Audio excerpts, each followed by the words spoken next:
First off, we just want to introduce each panelist one by one. Tell the crowd here a little bit of what you have done in the past and what you're doing currently. Okay.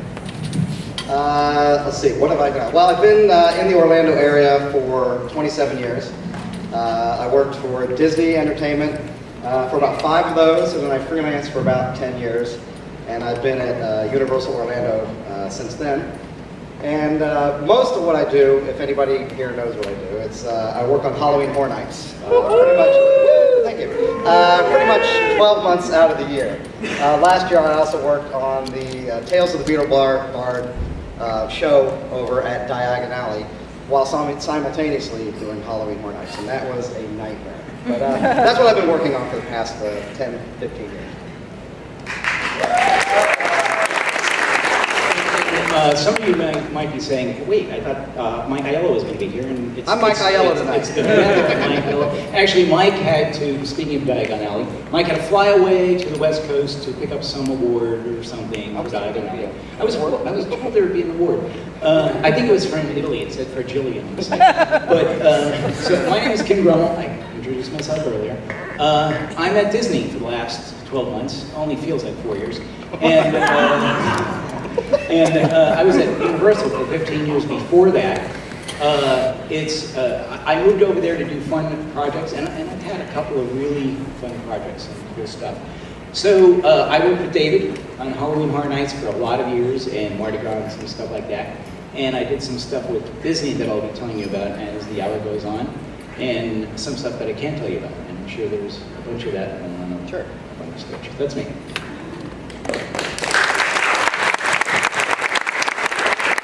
Hi everybody, I'm Melody Matheny. I've been doing attraction design for about 10 years, and I started off at Busch Gardens in Williamsburg, Virginia. And then I moved down here to work at SeaWorld Orlando, and then Ripley Entertainment and Idea Orlando. And in the last few years I've opened my own freelance business, so I've been working for all the different attractions companies like Disney and Universal and Nickelodeon and all kinds of fun people. So that's what I've been up to lately. And of course, and I'm also the founder and administrator for SliceCreativeNetwork.com, which is an online network of attractions industry freelancers in the area.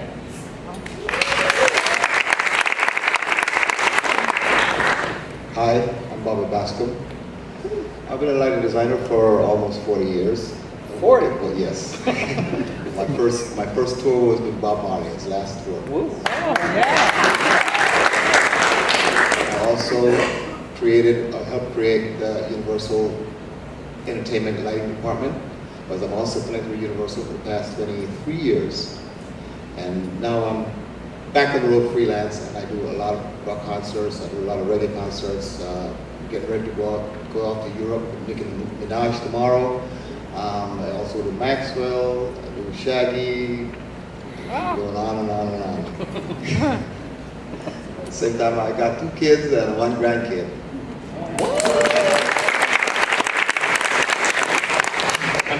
I'm Greg Senner.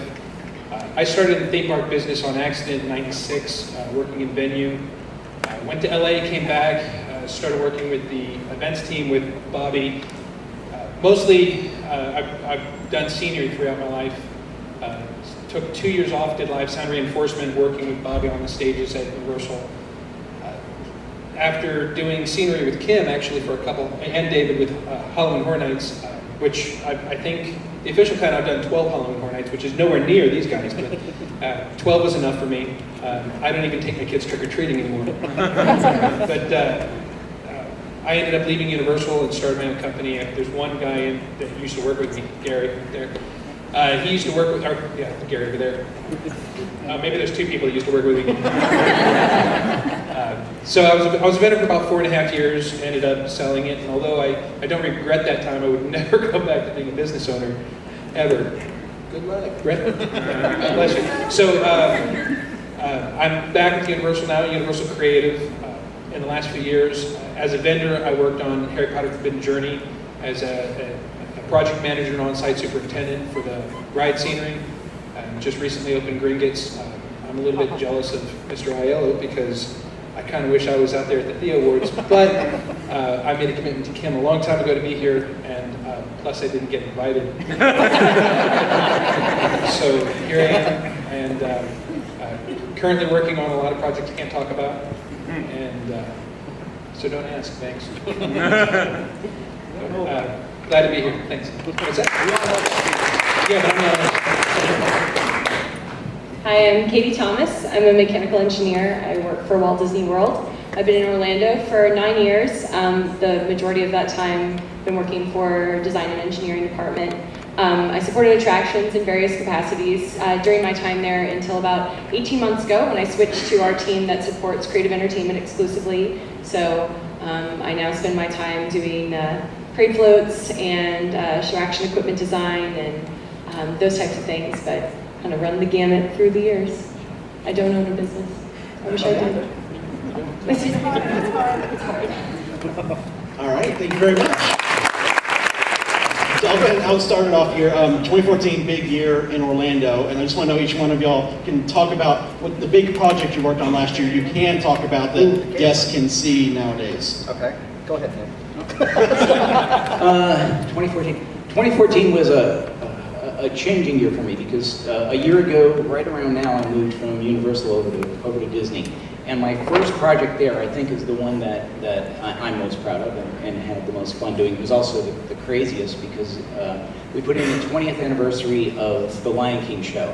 It was called Harambe Nights, and I don't know if anybody knew about it or seen it or anything, but it was a Broadway-style show with a 26-piece orchestra, 16-piece choir, dancers, narrators from either TV or Broadway or movies.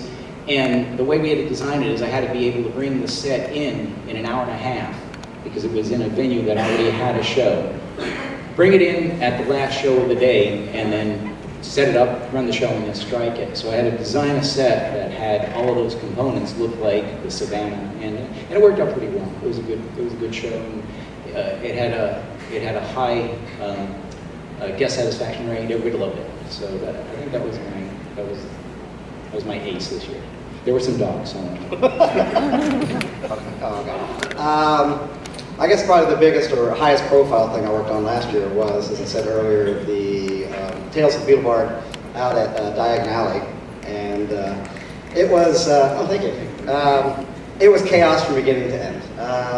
Because we were designing a show simultaneously with the construction of the land area itself. So I was trying to design a show that was, if you've seen the show, it's almost like a trunk show, a lot of mobile pieces moving around. And so I was trying to design a set piece for an area that did not yet exist. And all the components had to be, again, like I said, mobile, move around. It was, like I said, utter chaos. Added to that, it was the first time Tales of the Beetle Bard had been done as any sort of live entertainment. So there was a long process to just work out the show script, the design of the elements, which had to go through approval processes through Warner Brothers and J.K. Rowling herself. So it was interesting, different than what I'm used to doing at entertainment, because usually I work on Halloween Horror Nights and we kind of do what we want to do. So there's not a large approval process. So this was a back and forth sort of thing. But one of the great things is I got to work with Alan Gilmore, who was the art director for the land. And it was great because usually one of the things at entertainment is we are on such a fast-paced schedule that we're kind of a one and done. You design it and send it out and it gets built and you hope it ends up okay. With this, there was a little bit more scrutiny back and forth. So working with Alan, I'd do something, he'd say, that's crap, do it again. He didn't use those words, that's how I interpreted it. No, but he was very, very gracious and very helpful in getting us to the final design that was out there. And just going through that process was wonderful because it's not something we get to do all the time. And it allowed the design to grow, and it's like, okay, yeah, it's a much better design than it would have been if we'd gone with what we first started with. So that was probably the best thing for the year. And then there was Halloween Horror Nights, which turned out okay, but the two combined was, oh, thank you.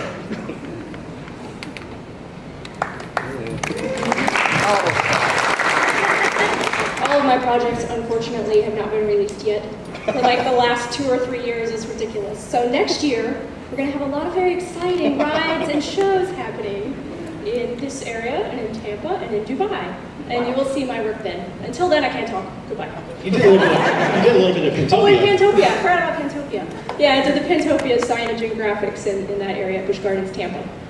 And the cupcake shop, the Disney Springs cupcake shop. Some little sprinkles of things that have opened here, but nothing really super big and exciting other than Pantopia. So next year we'll talk.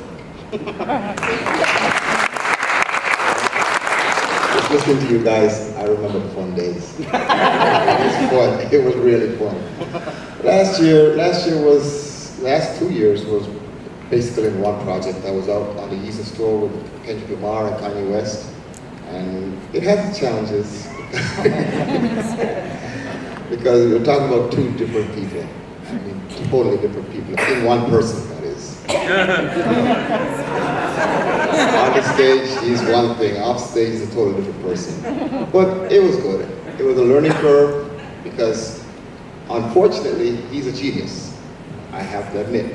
When we started out, what he was asking me to do is light him in black and white. It's kind of weird lighting a black man in black and white. But you know what? It worked. It worked great. And I learned a lot, and I've grown a lot since that, and I'm still growing.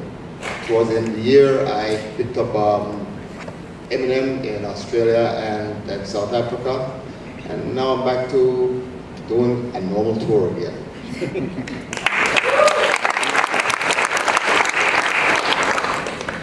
I want to start off by saying I worked with Alan Gilmore too, and I did not have that experience. For an Irishman, he drinks a lot of gin. The big thing I did work on last year was Diagon Alley, specifically Gringotts Bank.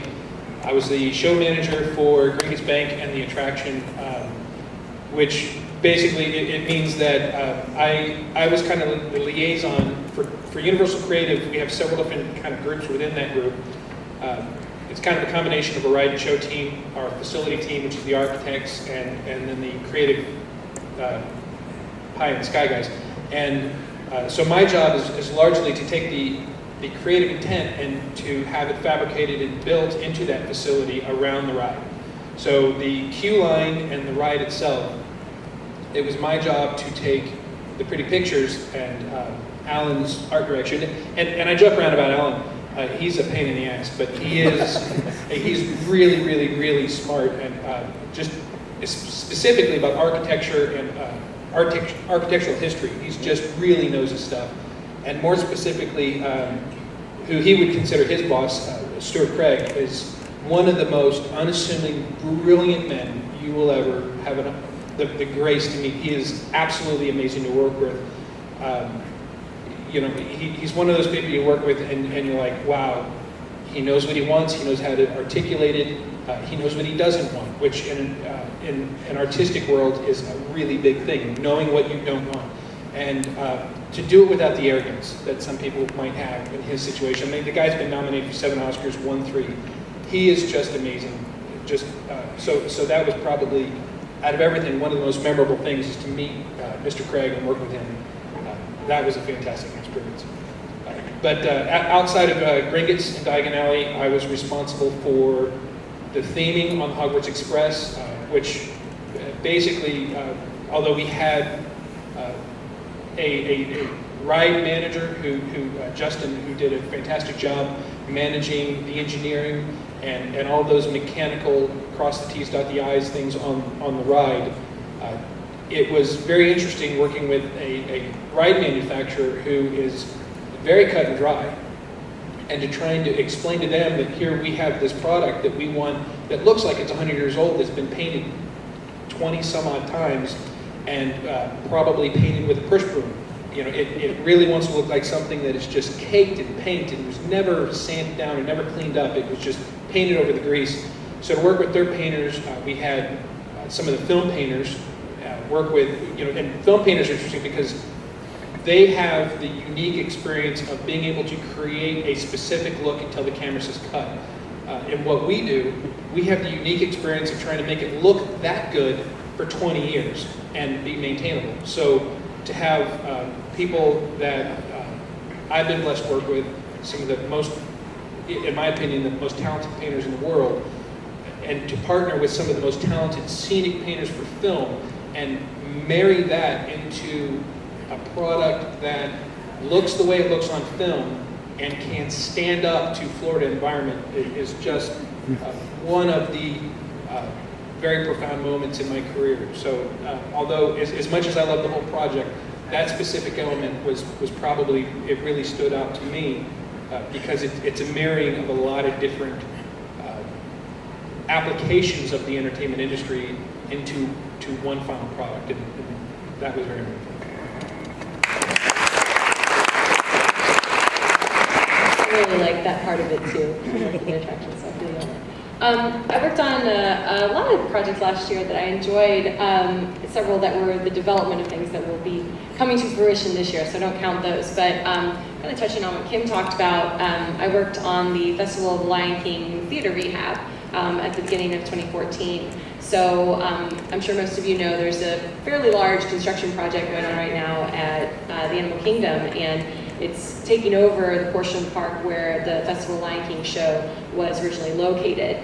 It's one of, in my opinion, one of the best shows on Disney property. The music is timeless, the characters are relatable, everybody's always really energetic, you can't help but enjoy yourself. And but with entertainment offerings, usually if something's moving in where your theater is, your theater closes and it goes away.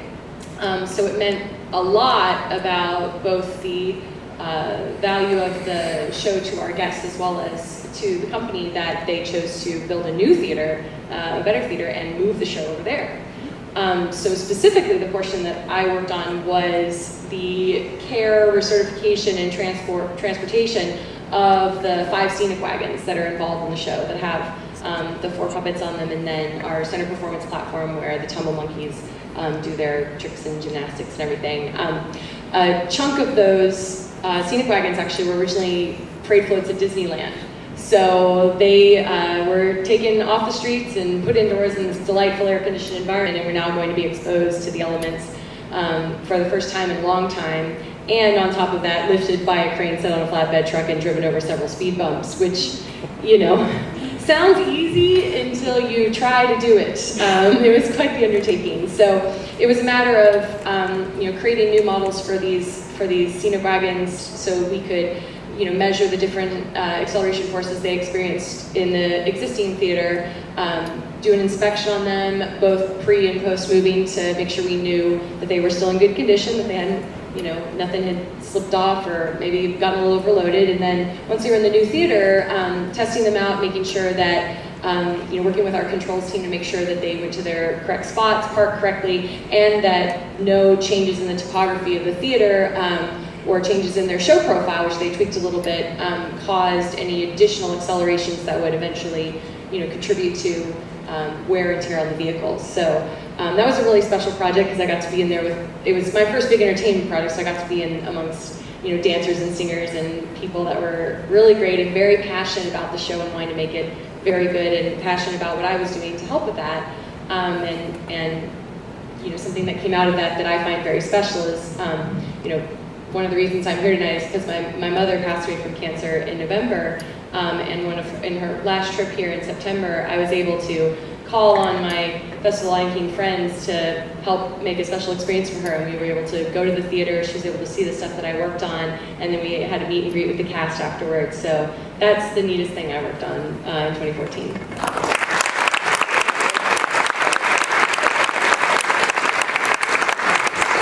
So we're going to turn it over to you guys here. We'll go back and forth, start on this side, go that side. If you have a question, just raise your hand. I'll point you out, and someone will be there with a mic. So anyone have a question? Yeah. Right down here. The 4th row looks like. They forced us to bring the beer before coming in. Hello, my name is Max, and I'm a senior in high school, recently accepted into UCF for the fall semester this year. I have a passion for designing and planning attraction structures, specifically those related to the haunted house industry.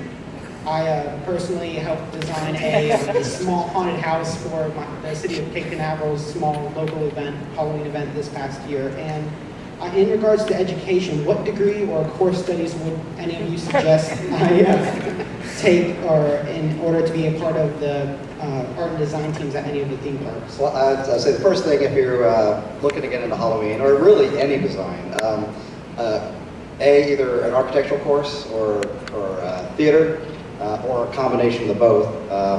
Drafting is just understanding the fundamentals of drafting. It's great to know.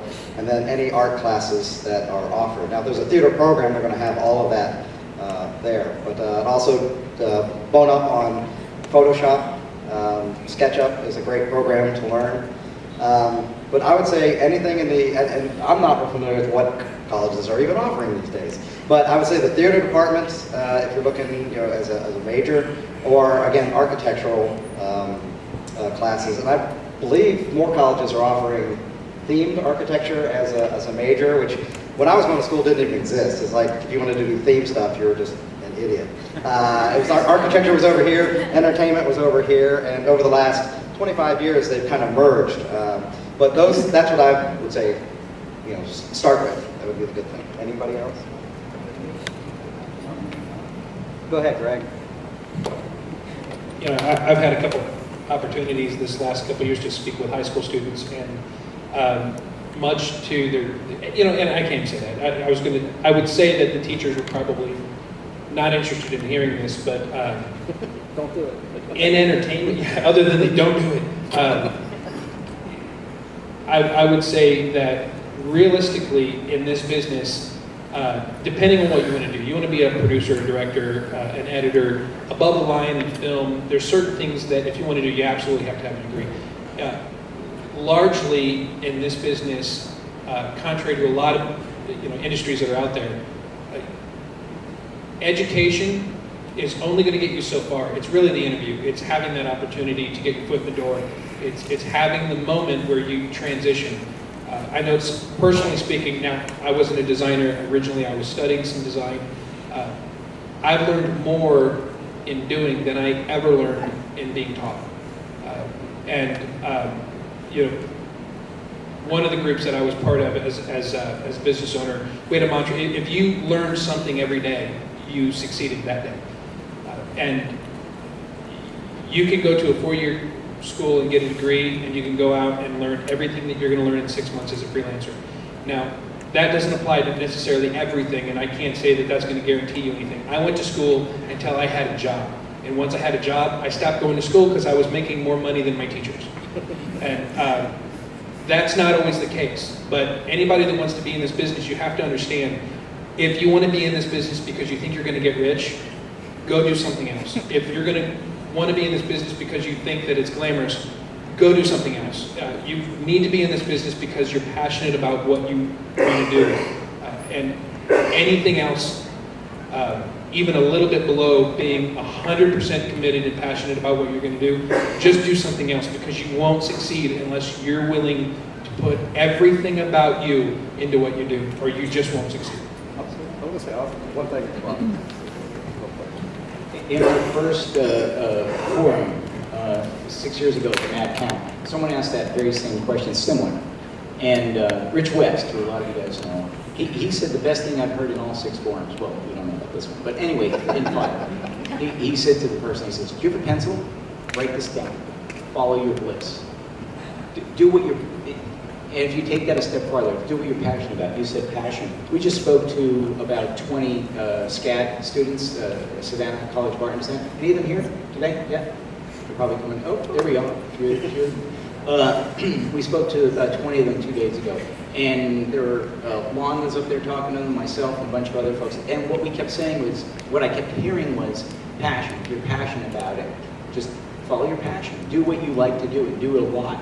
Is Dylan here? Oh, Dylan, when he was in high school, he used to follow us around to things like this and say, look what I did. And he'd pull out his iPad and we'd look at him and go, darn, that's pretty good. And then the next year he'd show us in SketchUp models, and he'd build his own haunted houses from the ground up. I remember looking at one model, SketchUp model, and I'm like, wait a minute, where is this? He said, this Soundstage 22. Now, how would the kids, in senior in year, know that that's Universal's Soundstage 22? He went online and Googled it and found it and imported it and built his haunted house into soundstage, and he does a fair amount of work on the side with. You're still in school.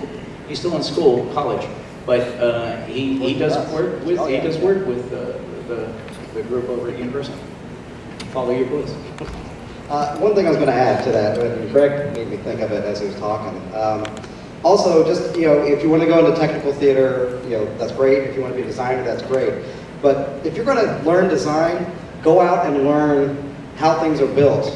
I won't say volunteer at shops, I don't know how much, but people will always probably accept free work if people volunteer. But if you're going to be a designer, you have to know how things are built so that when you're designing it, you at least know in your head how things might go together. Same thing goes for if you're going to work in a shop. It's, I think it's paramount to understand why things are designed a certain way, or understand, if you can, what a designer is doing and why he may have done that way. Don't isolate yourself as one thing. Learn as much as you can about all aspects of it. You'll just be a more, a well-rounded designer or technician.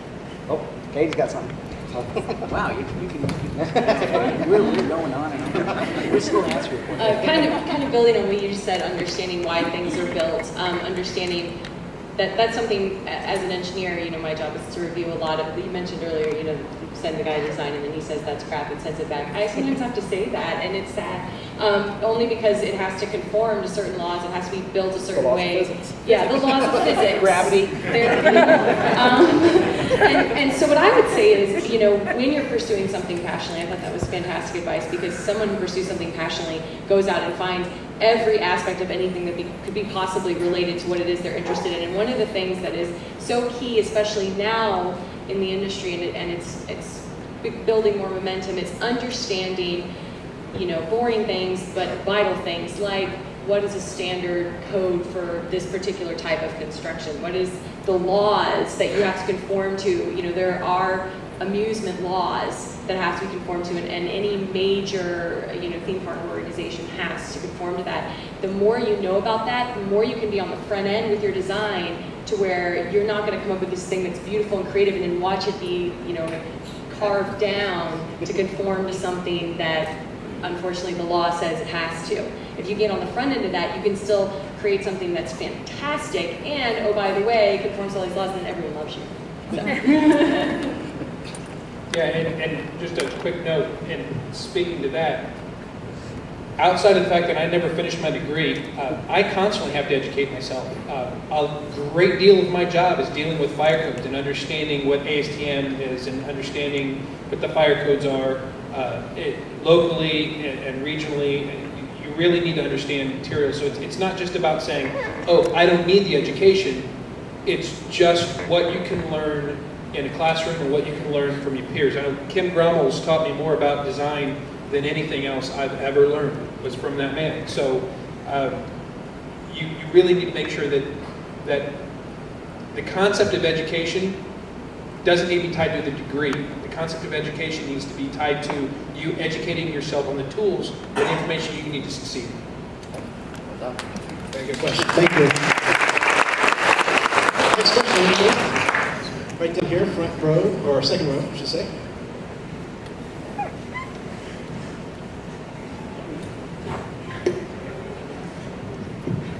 Hi, my name is Megan. I go to Worcester Polytechnic Institute, and I'm a sophomore double majoring in mechanical engineering and architectural engineering.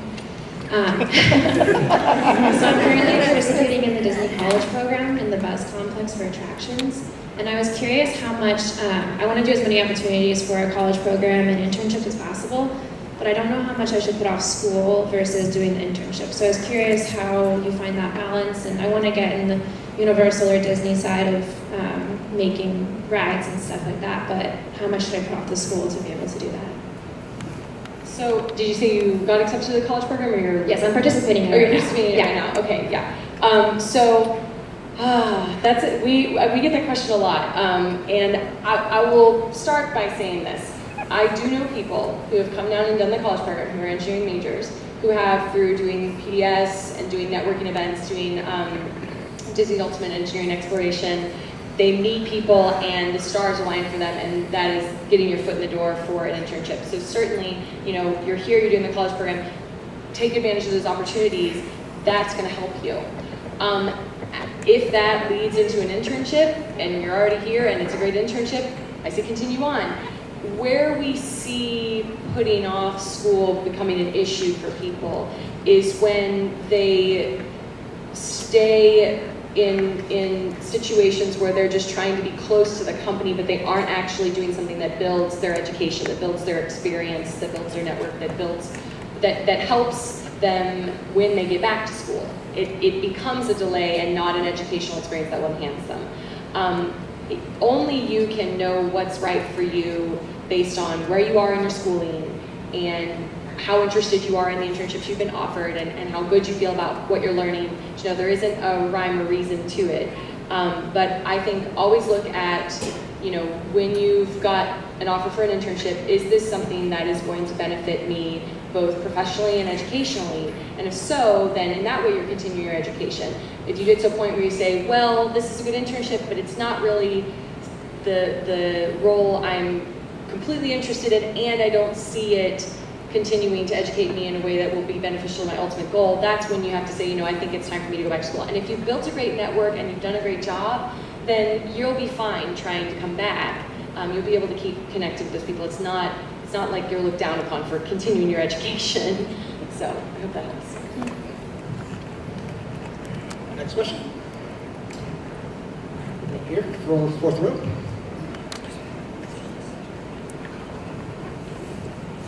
Good evening, everyone. First of all, Kim, I want to thank you for doing this year after year here. This is actually my 5th year attending this event, and I applaud your efforts and everything you've done with here, so thank you for that. I'm a Disney alumni as well, and I've asked this question for 5 years, and it's always been a favorite of mine, and I always love to hear the answers. But this goes out for all of you here. What projects have you started on, worked on that were huge? It was this big, massive land and rides and attractions and shops, and by the time it was actually whittled down by management and budgeting and finances, it was this popcorn stand in the corner of Main Street here. So, Start at the bottom. You want to start? Oh, it's start there. Start at the bottom and we'll work off. You know, actually, there's a guy over here in the second row, Mike. The night I met him was at a TEA event, and I went on and on and on because this is one of my soapbox. I hate the term value engineering. I hate it. My job is typically, it's a project manager, which typically project managers worry about 2 things, schedule and budget. And because I have so much of my background in the artistic side of what we do, the term value engineering really cuts me all the way to my core because there is no value in value engineering. There's only machetes and hatchets and chainsaws and no, not Halloween Horror Nights. So it's actually kind of funny to me because one of the things that I strive so hard is to portray that to everybody around me, that to actually value engineer means that you need to save value. And the value in what we do is show quality. It's creative intent. So for us to go through and say, you know, oh yeah, you know, we have the designers who do blue sky. Or we would love to have these floating mountains and all these 9-foot tall blue people and all these things. But what we're going to end up with is a fountain and a rock. And it's going to be great because we're going to sell a lot of merchandise. But realistically, I think as an industry, we need to completely obliterate the term value engineering and look at really say value design. You know, we can't diminish the practice of a designer saying this is the best we can ask for. This is the best. This is the pie in the sky. This is absolutely everything that we want from this IP. We can't stop asking for that. But somewhere in that mix, we need to have the type of people who can go in and say, you know, if we use this material or this aspect, or if we use some force perspective and we kind of scale down this part and bring the important elements to the forefront, how do we get to that final design without ending up with a popcorn cart? How do we get there? It's one of my biggest pet peeves in this business because every one of us up here fights that every single day. specifically to try and maintain show quality. And it's so important for the guests, it's so important, it's how we as different parks stay competitive with each other, is to maintain as much of that show quality as possible. And if it was left up to the accountants, we're not going to get there. It's only going to, it goes back to passion. If you don't have the passion to protect your intent, you're just the other guy. You know, you're just the next best. Well, can't be that. But it's so true. You know, Universal taught me a lot about that. There was a guy called Paul Pavis, who's passed on, one of the greatest influences of my life. He taught me to dream, and we dreamt a lot at Universal. We built, after the Jurassic Park movies, you know, we built the whole set was transported from LA, and we brought it into the sound stages. We remodeled it, and it was great. It was excellent. Fast forward to the movies. They decided to do the same thing, only on a more elaborate scale. Well, here come the penny pinchers. And we ended up with a bus. Literally a bus. We had the whole soundstage, we had everything. It was all beautifully done. It was actually looking better than Halloween Horror Nights. And we ended up with a bus with pictures on the side of it. It was value engineered down. But at the same time, never stop dreaming and never stop fighting, using your passion to fight the accountants. Because they only see the numbers. You know, we have to dream. And you continue dreaming, you will succeed. Trust me, I've succeeded a lot because I kept dreaming and kept fighting them.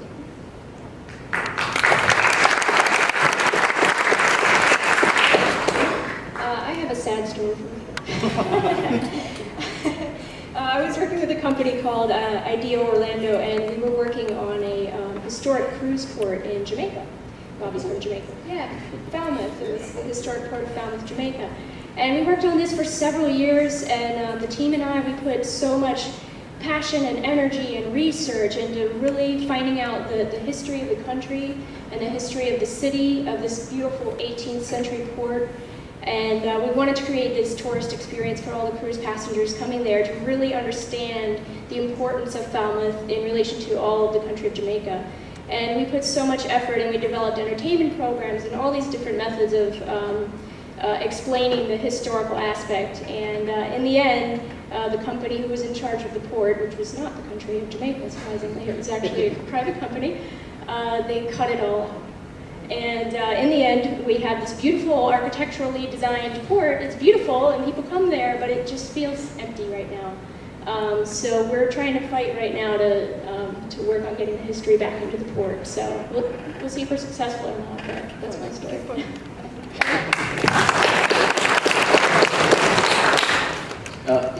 One thing, I'll talk now about Universal. I'm at Disney, was at Universal. It's not one park or another park. I'm sure if Robbie LaPree were here, she would talk about Busch Gardens, or Brian could talk about SeaWorld. It's everywhere, because it is a business. And your question is a good question. What did you start with that was this grandiose thing and wound up being a popcorn cart? A lot of times, we as scenic designers and dreamers and the passionate people, we're like, no, don't take that away. But it's a business, and if they crunch the numbers and they say, oh, you know, business is bad, or we can't afford, or whatever, there are things that happen way above our grade level that trickle down, and then you don't get the toys you want. Okay? So you throw a tantrum and you move on to the next one. Now, that being said, we, years ago, early on, after the first Shrek movie, we were going to do this big thing at Universal. It was going to be great. We're going to take what was the old Boneyard, which had a lot. If anybody remember the old Boneyard, it had a lot of where the Plaza stage is now. It had all these vehicles, and they're in the Florida sun. They're rotting away. They're from different movies, and they're rusty. And we said, we're going to rip that all out. We're going to put in a stage. This is before the Plaza stage. We're going to put in the turf, the AstroTurf. We're going to have a Shrek show. We're going to have a parade. The parade's going to pull up. The characters are going to get up and get on the show. Well, started doing the numbers. Well, the parade went away. But we're going to have the show. And Sean Risch, who was our TD, came back, and the budget they gave him to put in the turf, he said, I can't plant grass for that. And you want turf. Ain't going to happen. Grass went away.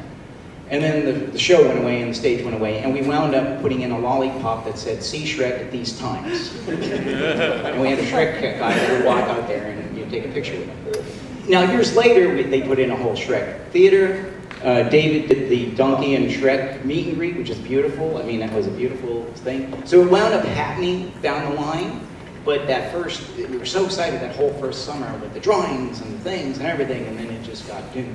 And literally, over by the Garden of Olive, there was a lollipop stand there for like $150 at the beach. It happens.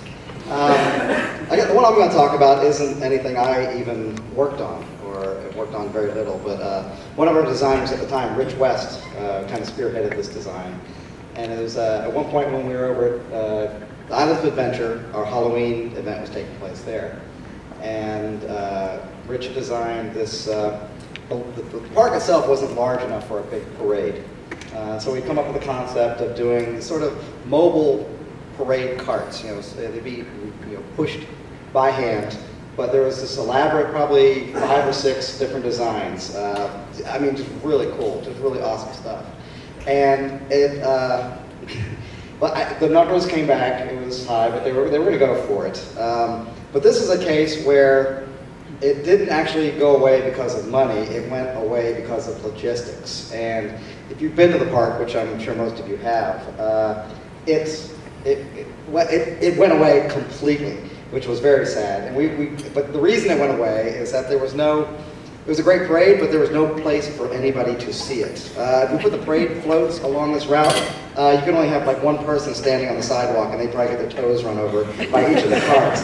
So to me, I still look back at that. We bring it up every now and then and says, oh, remember that really cool thing? Maybe we could work that in. We haven't found a way to work it in anywhere yet, but I suppose there's still hope. But sometimes things go away for reasons other than budgetary reasons. Logistics. It just doesn't. It's not right for the time.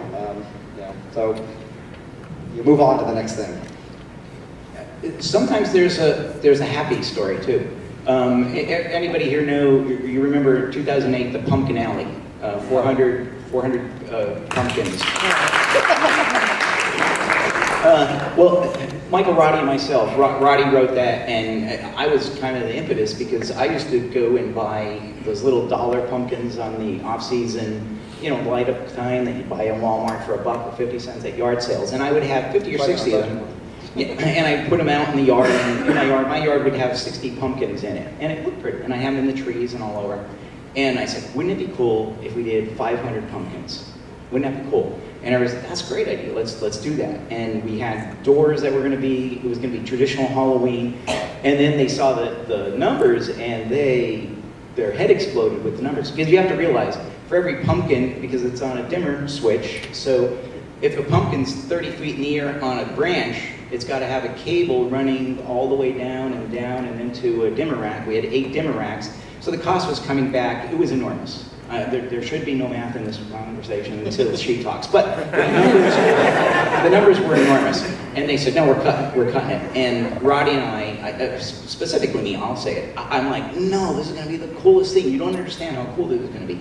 So I had a new sort of intern, new guy, Big Mike Wallace, who's since gone on to do Diagon Alley. He's up in the back. I had him do SketchUp model of the pumpkin density chart. We took the area he was going to go in. I said, what if 400 pumpkins look like in this space? And he crashed SketchUp, putting all these pumpkins everywhere. And we said, okay, 500 is too much. Let's do 400. And we fought with them. We got rid of some other stuff. And they decided to do it. And it was such a hit because, especially with artistic people and people who love Halloween, there was no blood, there was no gore. It was just a cool look. It was picture going down an alley with trees above you and fields on both sides and 400 pumpkins all flickering. And what would happen, that was the year of Bloody Mary. So we had a loop where the audio would be wind and a cat and whatever and crows. And then you'd hear Bloody Mary 3 times, and then the wind would come from behind you and all the audio along the alley, and all the pumpkins would blow up.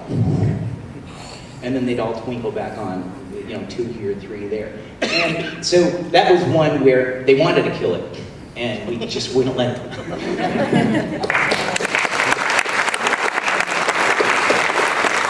Next question, right up here.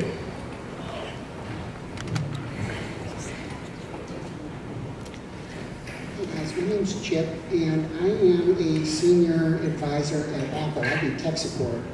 And for me, I was lucky enough, that was a career goal, and I reached it, and I found myself somewhat stagnating, trying to reignite my passion for where I want to go from here and now.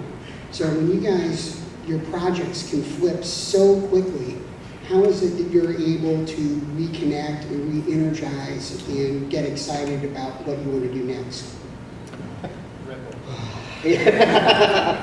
Heavy drinking. No, I think it's just going out and seeing things that you're not involved with. You know, reminding you when you're so close to a project, sometimes you lose perspective. So sometimes it's great just to go. I work at Universal, so sometimes just to go to SeaWorld, go out to Disney, and just remember what it's like being a guest, being not attached to a project. When I came in here this evening, I walked down the little thing and came in and saw the set for the first time, and I was like, wow, that is so cool. And I mean, my background is theater, but I haven't done theater in so long. But I came out here, and it made me want to do theater again. Just seeing this pure creative behind me. Sometimes you just get inspired by sometimes big things like this, other times small things, just surfing the net, stumble upon, or Pinterest, and you'll see things, and it re-energizes you. So there's no specific thing I go out and do, but I think it's just opening yourself up to see other people's work. It reminds you of why you started in the first place. Yeah.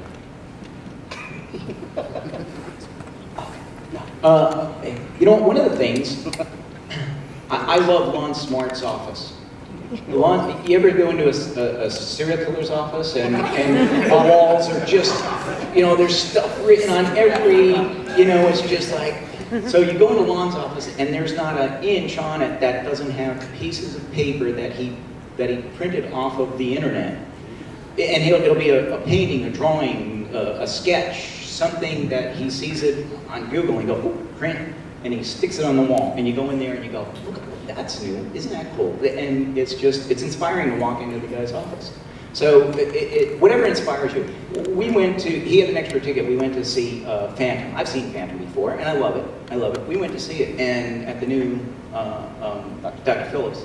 I went the next day. My wife was away. We went, I called her, I said, hey, I'm going with David. I walked out and bought tickets for the next night. I took her the next night because it just inspired me so much. For me, I like to, I'm a bookworm, so, and I have an art history degree background, so I like to read, and every new project that I get on, the first thing I do is hit the books, or internet, which is the new book. Yeah, so I just read everything that I can about whatever subject matter I need to design next. Like right now I'm working on a project that I can't really talk about, but I'll just say that I had to research scientific equipment that I don't know anything about science or anything about scientific equipment, but I had to design stuff about, related to that, so I had to learn it quick. And the first thing I do is just research and look and read more. And the more I read about this equipment, the more fascinating it was. And it just kind of opened my eyes and my world to this whole other side of life that I didn't even really know existed. And that inspires me a great deal. And so I learn a ton on every project about everything you can possibly imagine, whatever the next project requires you to design. So that's what I do. I'm a tweaker. I'm a tweaker. What I do, my job is both artistic and mechanical. We actually program a computer to make the lights do what they do, as we all know. The part that interests me the most is how they get the desks to do what they do. And in pursuing that, I started just following technology. And whenever I don't have anything doing, I follow technology, even phones. I jailbreak all my iPhones, just because. But it's very relaxing, And so it brings me back to the desks and why they work and how they work and what we can do to make them better. And so, basically every day is a new challenge. It's a new challenge, and every day, right now, I beta test for a couple consoles, And I make things work that I never dreamed that I could ever make work. Art comes easy to me, I'm sorry. But mechanically, it's a challenge. And so, you know, getting these things to work is like the greatest thing for me. I'm only going to admit this because I had a couple drinks before this. Yeah. Oh. And listen, back that up. So, what motivates me is my strong need for competition. I'm very competitive, and as hard as it is for me to admit, I'm incredibly ego-driven, and I always want to be on the best project. I want, you know, it's not just, you know, Harry Potter, I like it, but I'm not a huge Harry Potter fan, but I knew that that was going to be the project of the decade, and so I wanted to be on it. And the next project that I want to be on is because it's the project of the decade, and I'm very proud of the fact that I work for Universal Creative. You know, it's a feeling that I'm where I'm supposed to be in my career, and I like that we're putting so much pressure on Disney, but I know that Disney is going to come back and do something great, and that's going to be the perfect opportunity for me to one-up them. And it might happen or it might not, but it's the opportunity to be the best. And if you know, and at the end of the day, I'll tell you who I compete with the most is myself, and I'm not satisfied unless I outdo the last thing I did. And when I'm not satisfied. And that's I'm absolutely, you know, I'm okay admitting that, but I'll lie about it tomorrow. I always look for the connectedness between different projects. You know, like you said, sometimes you are on something for a while and then it gets canceled or you get moved or things. It's a very dynamic industry, and it can be hard when you get really connected to something and passionate about a character or project. You're like, well, I am this. I can't possibly go over here. But when you get to where it is that you're, you know, going to, or maybe your project's gone away and you're on a new project, you see, if you take a step back and you look at the big picture, you see the connectedness, and you see opportunities to bring knowledge you've acquired and other experiences into a situation where that knowledge is not present yet. I agree with the researching of technology. You know, you look for gaps in it, not just in the industry, but in the connectedness of the industry. And I also try and encourage people to set a goal that can be or apply to a bunch of different careers or a bunch of different projects, so that you don't get to like the one job and you say, okay, this is it, I'm done, and you sort of get that letdown. I try to look personally towards how I can leave a legacy with people in my jobs. You know, a lot of times when you're working with attractions that are 40 years old, you know, it's not the project of the decade. It's preserving something that has been, you know, a lifelong favorite for families for generations, and that sometimes means, you know, a highly unglamorous job of changing a lap bar that's maybe problematic for a maintenance person into something that is a lot more maintainable. But seeing the face of a person who day after day comes into their job and just struggles with this piece of equipment that someone designed 40 years ago, not thinking about him having to do his job, and you fixed it, and it's just this elation that is comparable to like a little girl seeing Princess Elsa. Like, it's just, I mean, truly, only it's, you know, a maintenance guy, which, you know. So that's what I always try to look for is not necessarily, am I on the most glamorous thing? Am I on the absolute, you know, pinnacle of what I want to do? I try to look at, am I doing something that makes a difference in the lives of people? Am I doing something that invokes passion in me? And am I doing something that at the end of the day I can go home and look in the mirror and say, this is good, I'm doing something that I believe in.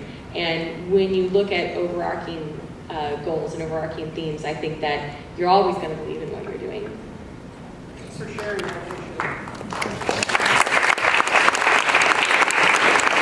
It's gone by pretty fast. We have time for one more question. I saw your hand in the back there go up first.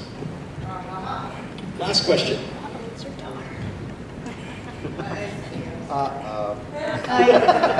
I'm Nick Gromoll. I'm baby Gromoll. There have been years and years and years of a lot of inspiration, and I know all you guys have stories, especially people who have followed you in the industry or people that you've inspired on Slice. What's your most proud moment in terms of someone who you've inspired and you've had an impact on their career? Stand up. This is my best story from Slice. This is Joe Noobs. You know what, actually, we were thinking about having Joe at the end of this. So come on down now because this is a perfect segue. But I'm going to give it back to you. Joe Noobs came to the Entertainment Designers Forum, was it last year or 2 years ago? 2 years ago. 2 years ago. And he met Kim and all of us here and myself. This is Joe, and he's from Chicago. Oh, yay! Chicago. And yeah, I'll let Joe tell you his story because it's awesome. Holy cow. Welcome to the stage, Joe. Hi, everybody. Hi, Joe. I was down here 2 years ago for the Entertainment Designer Forum after sitting in Chicago for years and years. And I really was not very fulfilled. I always had this dream, and I just kind of thought everybody wouldn't welcome me in, and there wouldn't be a place for me down here. So I researched and I found the Entertainment Designer Forum. And that was like 4 years ago. It took me 2 years to actually get the nerve up to buy a ticket to come down here. But after I signed up for that, Kim actually announced the Slice Creative Network Speed Networking event. Which is happening in April. April, was it the 7th? April 7th. April 7th. He announced that on the Facebook page, and I said, wow, maybe there's actually a place for me down here. And I came down, I went to the forum, I actually met Melody in person at the forum, and she was like, she saw I was all nervous like I kind of am right now. And she kind of calmed me down. She said, yeah, here's what you got to do, and made me feel really good about it. And I still went into the networking event very nervous, but I went and I showed up, and I actually met some amazing people who are here around me right now. And I'm not going to lie, I did the work. I worked my butt off for years and years and years. But I walked in and said I just moved here. I moved there that day, or the day of the forum. And within a month, I was doing props for Universal Japan and Disney, and then I got a call from the Slice networking event, and Universal Art and Design hired me, and then like a month after that, I got a call from SeaWorld, and they said, hey, we got a design job for you, and I was mind blown. So I was here for 6 months. When I signed the contract, it says designer, and I did props. I was a prop master and design coordinator for Pantopia and some projects since then. Since then, I've done stuff for some museums, and I just got rehired for a better job at Universal. Basically, the Slice speed networking event, Melody's baby, basically, it changed my entire life, and that networking event was probably one of the best nights of my entire life. So.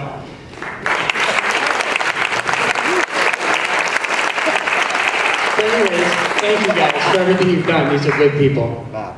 But I've got to say, Joe works his tail off. He's not one of these guys that walks in here and feels entitled to anything. He's very humble. He works his butt off. He does a great job. He's talented. And if you have the same drive and talent, then, come Go on up down. April 7th to... Come on April 7th. Thanks for having me, guys. Yeah, it's just what it sounds like. It's like speed dating, but it's a speed networking. You get 3 minutes to see a Universal art director or a SeaWorld art director, and you barely get to open up your portfolio and show them something. But that one couple of seconds, an art director could say, oh, I got to call that guy back, or I got to call that girl back. I'll go next. I'll go next. I've been doing this a long time, so I have a lot of people that I'm proud of where they've come to. That guy right down there used to work with me a lot, and then he started 5 New Monkeys. You have a beer out with him, and he'll tell you about 5 New Monkeys outside when we go to the auction. The person who asked the question, I'm really proud of that person. Tall redhead who, you know, I mean, I remember her sitting next to me, and she was in a tiny little outfit, and we're watching the parade come by. Her mom was at home, pregnant, 8 months pregnant with. Say it's your daughter first. Yeah, that's my daughter. Okay. My daughter. Oh, that's right. Not everybody knows. Wow. I think they got it, but it was my daughter. And anyway, we're down here, and I have pictures of her on the side watching the parade go by at Disney. And then years later, I'm standing there with my wife, and we're taking pictures of her coming down in one of the floats and being friends with, that's what you're supposed to say, being friends with the Snow White Queen, with these wonderful pictures of her on the float coming down. And now she does work for Diagon Alley and places like that. So I think probably you.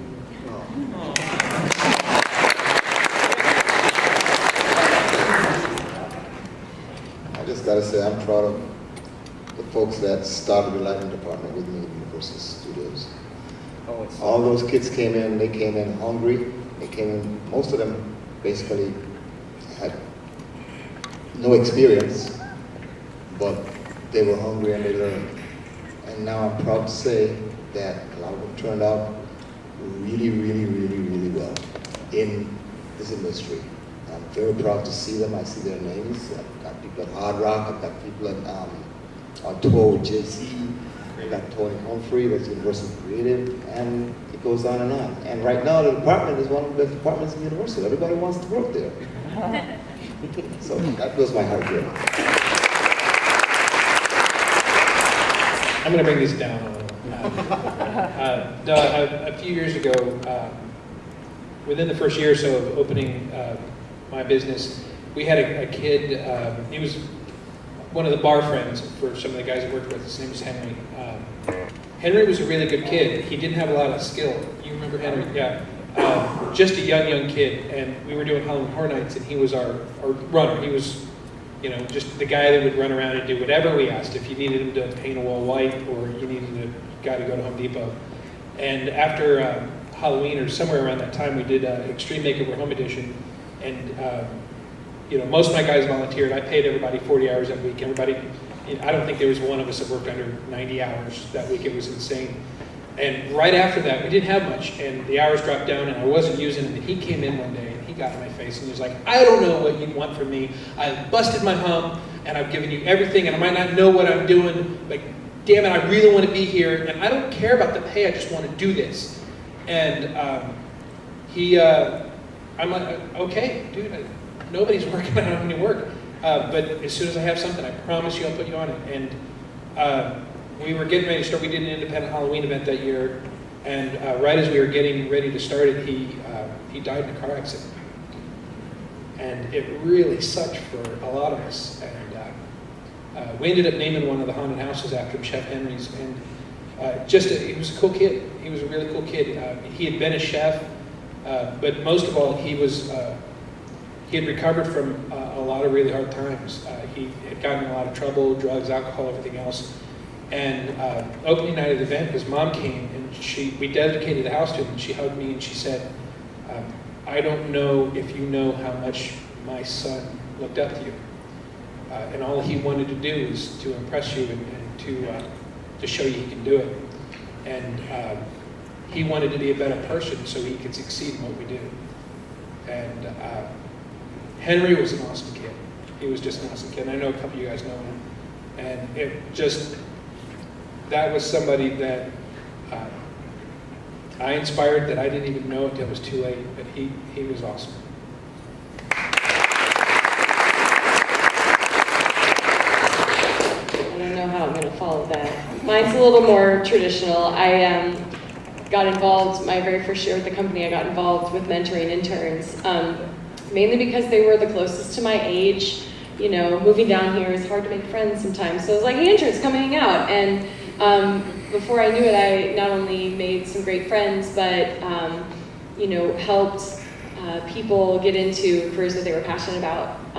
Since that time, I think over the years I've mentored about 20 interns, and I'd say 12 of them are with the company. A lot of the ones who didn't end up with the company ended up going into careers with NASA. I have one girl in England who got her PhD in tribology. I'm not even sure what that is, but she's a genius. You know, people who are with contractors here locally, and anytime, some of them have gone on to be, you know, in higher positions than I'm in, than a lot of us are, and it's really cool seeing them and knowing that, you know, all I did was give them the tools to be able to hone the natural talent that they had, and so when I see them succeed, that's what I'm most proud of.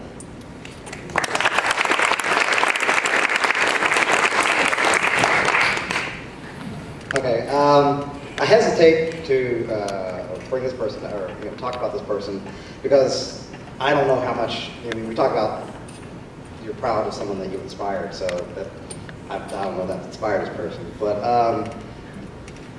Kim already mentioned Dylan right up there, that, you know, 4 years ago, I think about 4, he was in high school, and he'd come to us with these, you know, with his models and talk about Halloween Horror Nights, and it was like, just keep working at it, just keep, you know, come on kid, just keep working at it. And then the next year he'd come back and show us this and show us that, and he'd always be, so he always kind of, you know, affectionately described him as a very, you know, happy puppy. He was just always so eager and so excited, but not in an annoying way. And that's a very important quality, because a lot of people are excited. But he's, over the last 2 years, first he started working with us just to help out with little graphics or whatever. And whatever we have thrown at him, he has like gladly accepted and done it. And if he didn't know how to do it, he would learn instantly. And he also, you tell him once, it's like, okay, it's in there. You get some sort of like photographic, weird cyborg memory. But you know, sometimes I sit back and I realize, you know, years have passed. I've been doing this for 27 years, and now I realize, like, I'm the old man doing this stuff. I'm not the young kid anymore. And I keep forgetting, it's like, oh wait, I'm one of the elder statesmen now, because, you know, we're old. But just to see him working with us on a daily basis, and how much he loves what he's doing, and how excited he is to be there, it reminds me of why I started doing this. And like I said, I don't want to say I inspired him, but to see him doing this and being able to help his career grow, I feel a sense of pride in that. So that's probably it. So thank you, Dylan.